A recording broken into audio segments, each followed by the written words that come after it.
Welcome बच्चों। तो एक क्वेश्चन सॉल्व करते हैं और ये क्वेश्चन आईआईटी जेईई मेन 2025 में पूछा गया है।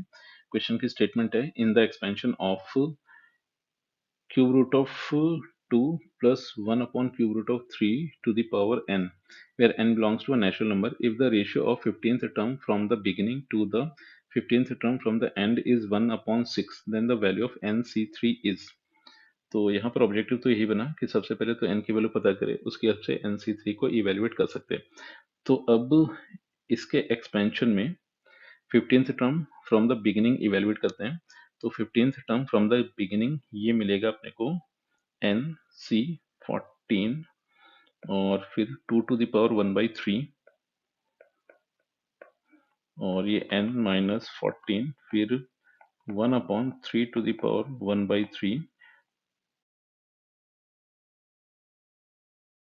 फिर इसी एक्सपेंशन में लास्ट से 15th टर्म अपने को इवेल्युएट करना है।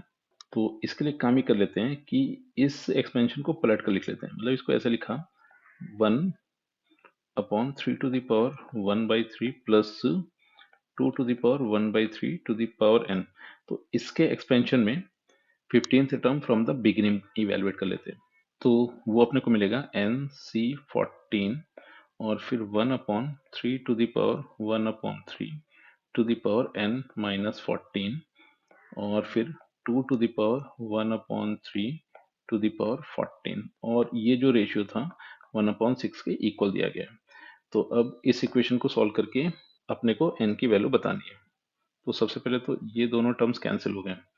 फिर एक काम ही करते हैं कि 2 और 3 की पावर को एक साथ न्यूमरेटर में ही लिख लेते हैं। तो 2 की कलेक्टिव पावर बनेगी 2 to the power n minus 14/3 और फिर ये पलट कर ऊपर गया तो माइनस 14/3 और 3 की पावर भी ली है और 3 डिनोमिनेटर में था तो ये सिंप्लीफाई होकर बनेगा 3 to the power n minus 14 divided by 3 फिर माइनस ये मिल जाएगा 14/3 और ये 2 to the power -1 and 3 to the power -1 के इक्वल रख देते हैं। मतलब 1/6 को लिख दिया 6 टू द पावर -1 और उसे 2 और 3 के फॉर्म में ब्रेक किया तो रिजल्टेंट बना 2 to the power -1 and 3 to the power -1।